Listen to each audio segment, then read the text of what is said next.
মোদির মন্ত্রিসভায় পাশ হয়ে গেল ওয়াকফ বিল। জেপিসি রিপোর্টের ভিত্তিতে এটিকে সবুজ সংকেত দেওয়া হয়েছে। জানা গিয়েছে যৌথ সংসদীয় কমিটি অর্থাৎ জেপিসির 14টি সংশোধনীতে মান্যতা দেওয়া হয়েছে। বাজেট অধিবেশনের দ্বিতীয় পর্বে সংশোধিত ওয়াকফ বিল নিয়ে ফের আলোচনা হবে বলে জানা গিয়েছে। 29 জানুয়ারি জেপিসি অনুমোদন দেয়। সংসদীয় কমিটি 29 জানুয়ারি ওয়াকফ বিলের নতুন পরিবর্তনগুলির ওপর তাদের প্রতিবেদন অনুমোদন করেছিল। সেই প্রতিবেদনের পক্ষে 15টি এবং বিপক্ষে 14টি ভোট পড়ে। বিজেপি সাংসদের দেওয়া পরিবর্তনগুলি প্রতিবেদনে অন্তর্ভুক্ত করা হয়েছে। বিরোধী সাংসদরা ভিন্ন মতের নোট জমা দিয়েছিলেন।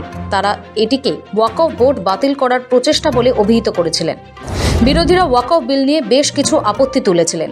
এছাড়াও ব্যবহারকারীর দ্বারা ওয়াকফ বিধানটি অপসারণের প্রস্তাবেরও বিরোধিতা করা হয়। চলতি মাসেই ওয়াকফ বিলের 14টি ধারায় 25টি সংশোধনী সহ রাজ্যসভায় পেশ হয় যৌথ সংসদীয় কমিটির রিপোর্ট। বিরোধীদের হট্টগোলের মধ্যেই ওই রিপোর্ট গ্রহণ করেন chairman Jagdeep Dhankhar. Honorable Chairman Sir, I rise to lay the Hindi and English versions of the report of Joint Committee on the Waqf Amendment Bill 2024 as listed against my name at serial number 2 in today's list of business. There is no deletion, there is no removal of any part of the report. Everything is tabled on the floor of the House. On what basis you can raise this kind of issues? Don't mislead the House.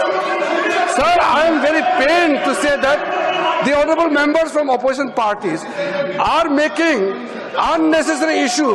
सबसे बड़ा question ये है कि कुछ लोग देश को तोड़ने की साजिश करते हैं।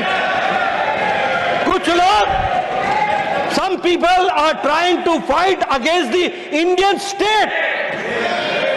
भारत देश के खिलाफ लड़ रहे हैं। তারপরেই প্রতিবাদ শুরু করেন বিরোধীরা, কারণ বিরোধীদের আনা 44টি সংশোধনীর প্রত্যেকটি খারিজ হয়েছে এই রিপোর্টে। এমনকি বিরোধীদের আপত্তিপত্র বা ডিসেন্ট নোটও রাখা হয়নি রিপোর্টের মধ্যে। हमारा एक ही विषय है, जो वक्फ बोर्ड की जेपीसी की रिपोर्ट है, जिस रिपोर्ट में अनेक सदस्यों ने अपना डिसेंट नोट दिया है, वो नोट देने के बावजूद भी प्रोसीडिंग से निकालना और उन मेजॉरिटी मेंबर्स के व्यूज सिर्फ उसमें रखकर बुलडोज करना, ये ठीक नहीं है, ये कंडेमेबल है और एंटी डेमोक्रेसिक है, एंटी प्रोसीजर है।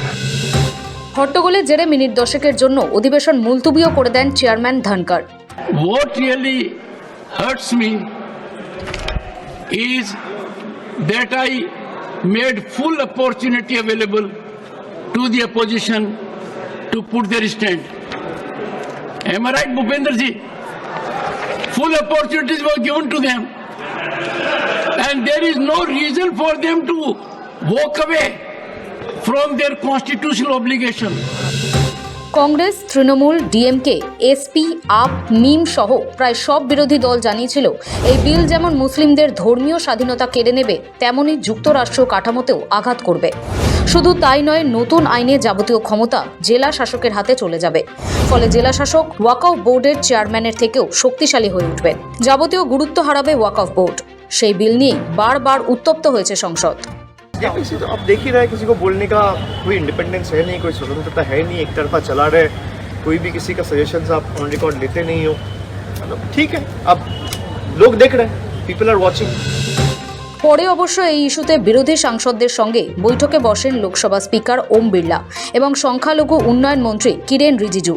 সেখানে আলোচনার পর শেষ পর্যন্ত বিরোধীদের দাবি মেনে নিয়েছে কেন্দ্র। বৈঠক শেষে জানা গিয়েছে জেপিসি রিপোর্ট অন্তর্ভুক্ত করা হবে বিরোধীদের আপত্তি অর্থাৎ ডিসেন্ট নোট। এই ঘটনার সপ্তাহখানেক পরেই কেন্দ্রীয় ক্যাবিনেটে পাশ হয় সংশোধিত ওয়াকফ বিল, এমনটাই জানা গিয়েছে। গত সপ্তাহে ভারতীয় বন্দর বিল এবং সংশোধিত ওয়াকফ বিলে সম্মতি দিয়েছে কেন্দ্র। রিপোর্টে 23টি সংশোধনের উল্লেখ ছিল, তার মধ্যে 14টিতে মান্যতা দিয়েছে ক্যাবিনেট।